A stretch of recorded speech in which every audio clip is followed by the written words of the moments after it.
Hello, you wonderful people, and welcome to another episode of Super-Fanta-Fi. This being a show I talk about TV shows of the supernatural, fantasy, and/or science fictional genre. For today's episode, I'm going to talk about the latest episode of Interview with the Vampire. I always put that A instead of the. A lot of really interesting things went down in this episode, so let's break it down. First and foremost, I do love that conversation between Daniel and Louis. It's almost just kind of like how we all have a tendency to kind of like paint our past a certain way because we remember a certain way. And I love that Daniel's like, whoa, wait a minute. Like, Lestat's the one that made this particular like music or something like that. It's like, yeah, it's been so long, I could be mistaken. Daniel plays it and it's like, yeah, that sounds like the piece Lestat did. And it's like, okay. And so for him, it's like, why do you talk about him in such a romantic sense? Because it's like right beforehand, comparing like the old interview they did previously to being like, that's not how you felt this time. It's like, well, now you're talking very poetically. And I love the phrasing he used where he was like, right, you sound like someone who was abused, still in love with their abuser. And he's like, I am not a victim. And it's like, well, when you look at this relationship, it is a very like, there is this abuse. There always will be this complicated nature of the relationship of, he threw it at Lestat last episode, the whole like, right, stop calling me fledgling. It also has that same connotation as slave, as boy, that it's like, Lestat will never understand those circumstances as a European, as a white European at that. So it always will add this element of, you will always have this sway and control over, Louis, and Daniel kind of putting that narrative out there, and it did, like, Louis didn't appreciate it. He was like, no, I'm not a victim. And it's like, I just thought that was so interesting because it is like a very, because Louis treats everything in a more nuanced way as he kind of talks about, what was it, the Odyssey of Recollection. I mean, I think it also kind of plays into that note, well, because obviously you want to paint things in a better light in some regards, because that's also that's that complicated thing about telling your own story. Of course, you're going to paint things in a better light. You'll tell some of the stuff, but it's always going to be clouded by your own perspective. Like, you will always remember things from your perspective, but that won't always be the whole encompassing truth to some extent. And I think that's something we'll really dive deeper into, like as Louis continues to tell this very nuanced version of his story to Daniel in comparison to the one he had told previously, like decades prior. So I just think that was such an interesting conversation. I love how Louis kind of threw it back in Daniel's face, reading from his book, being like, yeah, you got some shit wrong. And even you were like, yeah, people called me out and said like, oh, I didn't have this card. This didn't happen. He's like, yeah, that's just part of the journey. It's like, all right, let me have my Odyssey as well, So I thought that was such a fascinating thing, and it's just kind of like, and I love how immature Daniel was about it. He's like, okay, here's all these cassette tapes in the trash, all these files, let me delete them. And then Louis literally added fire to the smoke by literally lighting the tapes on fire. And was like, wow, once again, still don't even know what a vampire is fully capable of doing in this universe, that you're able to just like there's, so you're pyrokinetic as well. And just Daniel just kind of like, I don't know if he knew that Louis could do that, or that was his first time experiencing that, but it's like, all right, you won up to my pettiness. All right, let's get back to the interview. But it's continuing that conversation from last episode that Louis didn't want to kill. He wanted to take, the vampire route that certain people take. It's like, oh, I'll feed on animals and stuff. But for Lestat, it's like, no, like, why do you feel bad? Like, this is it's like asking a bird not to fly. It's like, it's just part of our nature is to be hunters, and they are our prey. They are our hunting. They are what we hunt. They are our food. But for Louis, it's like, and he kind of wants to go at it like a Dexter perspective on things. I'm like, yeah, let's go after some bad people. It's like, well, what do you constitute as bad? It's like, well, this person's stealing. It's like, yeah, but they're not.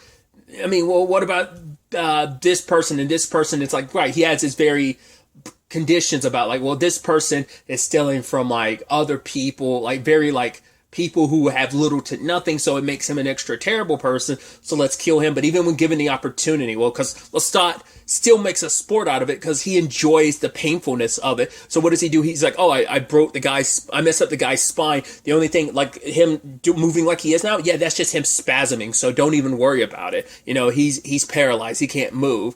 So, but Louis decides to still eat a rat, and so there is this complicated, once again, love there, because Lestat ended up showing up the piano player, but it turns out because he had heard that this piano player was going to leave Louis high and dry in the next couple of days because he got another gig somewhere else, a more stable gig, and Lestat did that just to kind of make a point, and obviously, like, he takes over the pianos for a while, but then him and the singer Antoinette end up having a thing, which obviously does not sit well with Louis, and it's like, yeah, like, Lestat's like, I want to keep things fresh, because, you know, when you live as long as we do, eventually things get boring, you know?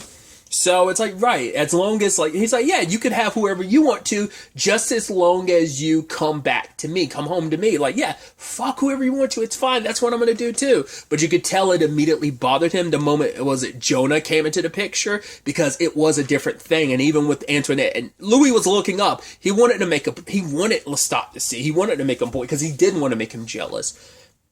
And I was scared for Jonah the entire time. I'm like, my God, like, because I'm like, there's no way Lestat's not going to come after you and kill him in front of you and going to make a whole point, but he didn't. But when Louis went home, he saw the shoes and it's like, oh, like, there's no gravel here for, like, that to cause his shoes to be like that. And Daniel was like, was it raining that night? And even Louis was like, wait, was it? Even he can't remember. And he was like, yeah, I really don't remember. He's like, right, the odyssey of recollection. I'm like, yeah, once again, I love that thing of, yeah, like, it's hard to say whether it legitimately was raining that night, and I think maybe he doesn't know, or maybe it's just like he doesn't know because Daniel brought it up. It's like, wait, I mean, I think once memory's such a fickle thing, and when you live that long, when you've lived over 100 years, a lot of stuff probably blurs together.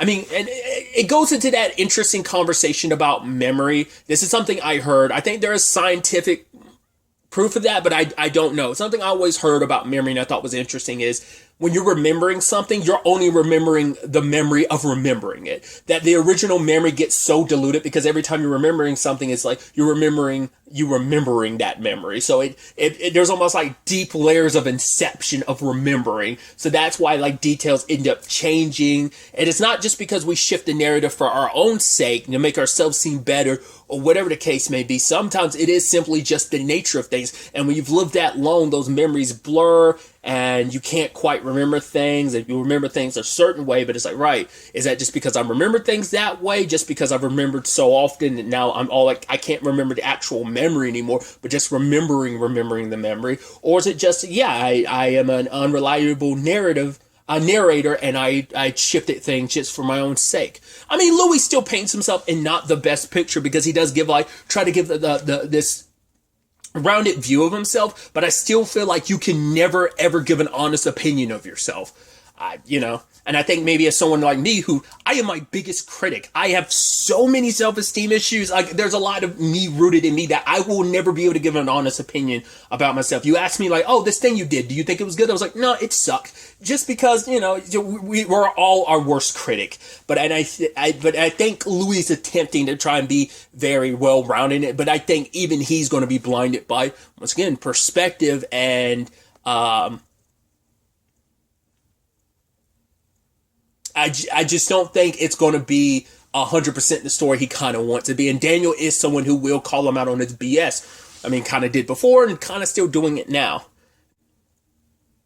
Lestat was upset by the Jonah thing because, as I write, me and Antoinette, that was a nothing. There was nothing between us. The difference between you and Jonah, there's a feeling there because for him and Louis, there was something there years ago, and so it's like those feelings resurfaced now, and so that's what really, the reignited flames of old love can captivate any person, no matter where you are in life. Like those sparks can still be there. They're still embers to some extent, and especially when he's already kind of jealous because Lestat's off with Antoinette and stuff like that. But it's like, oh, that's over because I've grown bored of her and that's probably never going to happen again. But it's like, right, you and Jonah, there was actually, I felt your heart beating. He's like, oh, so you were there, you were watching like a creeper. It's like, right, neither one of you wanted to admit, like, for Lestat, it's like one thing when it's like, right, some random person, sure, fine, whatever, that's immortality. When we start mixing in love, that's when things kind of get nasty. It's like, no, I didn't tell you to go off and be with someone you loved at one point in time who still makes your heart flutter. It's like, no, that's supposed to be me and only me. It's complicated nature of their dynamic. And I mean, it's been years, but when you count immortality into the mix, that it is still such a honeymoon phase of the relationship. Is finally, after all these years, finally fizzing out, and the true natures of what they are. As Lestat puts it, it's like, right, you do not like what you are, because even he's like, right, we have to be here for some greater purpose. He's like, yeah, you're here because I granted you immortal life, but he's like, no, there has to be like more to our existence as vampires being here, and maybe there is a reason why you're on this planet. Still, I think that's such an interesting thing, like coming at it from that perspective, because it's almost like why am I here? Like having an existential crisis as a vampire man. Like if you're going to have one as a human, obviously you're going to have one as a vampire. When you live that long, eventually you'll live long enough that you question who and what you are. But I also think it's so interesting coming from that perspective of almost like I don't know if he when we know he was a church going, I don't know if he was straight up a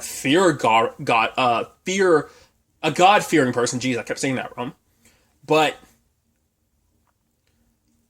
that felt like a very existential, like almost like a why did God put us on this planet? I mean, I guess more so like, right, did the devil put us here for what purpose? Was it just to do evil? Because a lot of that comes into play because Louis is getting consumed by his hunger more and more, because eating the rats and stuff like that isn't his feeling. Because he even talks about like each time he does it, he has to eat more and more. It's like, I think one point ate a dog, but then had to go track down 2 more rats on top of it. So, and going to see his family, it was only a matter of time before it blew up in his face. So once again, he still has family out there, probably even present day, but he keeps their distance from him. Once again, it's been 100 years. Over 100 years, a lot could change. It could be that, hey, they could have died out and he just wouldn't know it, So, but he has to have descendants somewhere out there potentially in the world. I mean, who knows? He might have I've talked about this previously. Maybe he has peeked on them from time to time just to see how they are. But I'm curious who figured it out first. It probably had to be his mom, knowing like something was off about him. I mean, their relationship changed a lot after Paul died anyway. And then it's like, oh, he's only showing up at night. For her, I think it's like, oh, he's been like, she saw the devil in him. She was already feeling it already. And to the point that Grace and the twins were already scared of him. And they were like, oh, a ghost is here. Like, it seemed like they were playing, but it did seem like they were also legitimately scared of Louis. So the question is, who really sparked that? I guess it was like the mom saying like something's up with Louis and I'm gonna prove it. So she kind of puts him in a position where he ends up showing them what he really is. And Grace wants nothing. His mom already kind of want nothing to do with him. Now Grace is scared of him, so are the twins. And he even said that moment, like, when your own mother looks at you like the devil's in you, he's like, I don't know if that's true or not, but the moment they look at you that way, once this conversation came up in another show, once someone sees you as a monster, there is no putting that genie back in the bottle. Like, Pandora's box is open in that regard. So it doesn't help that Louis got to deal with like the Ordinance Act. Was it 4411 or something like that? I'm probably like butchering the number, but basically the ordinance made it so that it couldn't be the mix occupancy that Louis has made a business, a killing off of, which is, even he recognizes like how effed up it is, because he's like, the same people who are making those laws are my biggest clients who are taking advantage of doing the exact opposite, but they're putting that in place to kind of screw me over. Because I think it stems from just like the last thing you want is a black person at this point in time in history to get more powerful, kind of showing, because he's making a mockery of every other business that's kind of occupied, and he's talking to like Tom and the alderman, was it Alderman Finnick, John DiMaggio, and as an alderman, he's on like the council, and they make up these laws and stuff, and he can't help but feel like, are you screwing me over? Even later on, when he gets a notice that talking about they're going to shut the place down temporarily, and he's reading Finnick's mind, and Finnick's like, oh yeah, he obviously doesn't think much of Louis, even kind of suggesting in his mind, like, Tom knew how things were going to play out. He knew the laws were going to become what they are now, and he let Louis buy this place. He's like, wait, Tom, did you already know? He's like, you better put a sir at the end of the day. He's like, tell me, Tom, did you know? He's like, no, you're the one who dictated everything. It's like, you knew what was coming. And it's like, yeah, you want to run a business, like, put Louis' name on it. I mean, Lestat's name on it. Lestat's like, I have no business. Like, this isn't my cup of tea. This is all Louis' business. So, and Louis was just so aggravated that he even said, like, right, he was swept up in his own hunger and he wasn't thinking straight. He was just so angry that he lashed out. And it's like, I think they don't really talk about it, but most things kind of imply that as a vampire, your emotions, it isn't just your senses and everything that get enhanced. It's also your emotions. They are at a much higher degree. And I don't know if they've really expressed that really, but Louis ended up like making the business, the Azalea. He was like, oh, colors only, but that led to some stuff to the point Louis just went after the alderman. It's like, you know what? My hunger got the best of me. I'm about to get his ass. And he's talking about this whole point of like, right, you may think that I have some grudge against you or your race. He's like, it's sad, but you can go ahead and continue with that narrative. And I love that Louis gets this out of his head. It's like, I know what you were just thinking. You're like thinking it's fortunate that your wife and 2 daughters are at the winter home. He's like, yeah, it is fortunate, and he shoots him and is like, oh, go ahead. I'll give you time to reload, and then goes over, slices off his ear. I was like, ooh, now you're pulling a little bit of a Lestat, and then cuts his face, and then like goes, like strikes his chest or something. He's like, what are you? He's like, I'm a vampire, and kills him. Doesn't just kill him, gutted him, and put his body on display.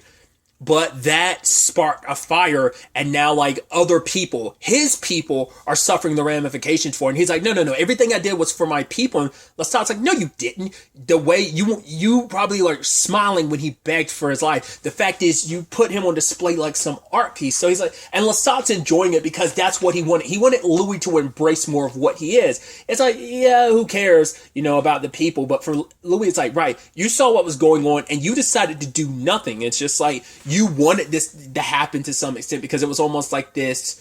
Because I think for Lestat, he felt like Louis was on the edge of embracing what he is finally. And, for Louis, what broke his heart is just like, he looks at what happened. It's like, he's like, I should be the one who have bared this sin. No one else. These people didn't ask for this. My rashness, my hunger, my anger is what created this circumstance. And now like they've all got to suffer for it. He's like, I can't save Storyville, but he decides to save one person. He's like, I could save Claudia, my light, my redemption. And so this is where we get into Claudia essentially being the slight spoilers. Once again, the only other thing I remember from Interview with a Vampire, and that's Kirsten Dunst's character, which I'm guessing is Claudia.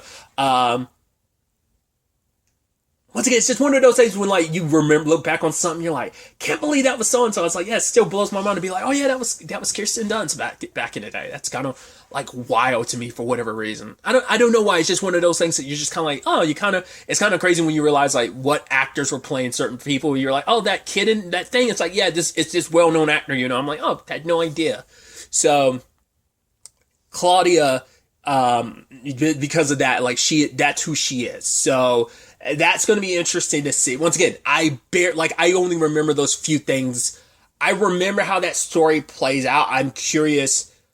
I feel like the end result will probably be the same. We'll just take a while to get there without spoiling it for anyone that doesn't know the story. So I don't want to say, but it's like that life is riddled with so much tragedy. And I guess it kind of speaks volumes that I think it just speaks volumes to know like, oh, here Louis is in this giant coffin he's made by himself, so I think, that kind of answers itself for anyone that doesn't know, but still, I'm so excited to see where things kind of go from there, because I caught a little glimpse of the next episode, and it seems like there's going to be some, I don't know if confrontation would be the word, but he's definitely going to run into his sister. and she's probably not going to be too keen on the idea of him because she probably looks at him as like what his mom looks at him as. Now Grace does too, and she sees him as something unholy, and he's coming to terms with that. But for him, it's like, right, I couldn't save everyone. I couldn't save Storyville, but I could save this one girl, and she could be my chance that if I like help her live, then maybe everything's going to be, oh, like it makes up to some extent. As long as I could save her life and give her a chance, then maybe it doesn't completely absolve me from everything I can, but it alleviates probably some of that guilt. But we'll ultimately have to wait and see where all of this ends up taking us going forward into the next episode. But really, that's all I want to talk about. So the next time we meet, be happy, be safe, live life to the fullest, and enjoy it. Good day, and goodbye.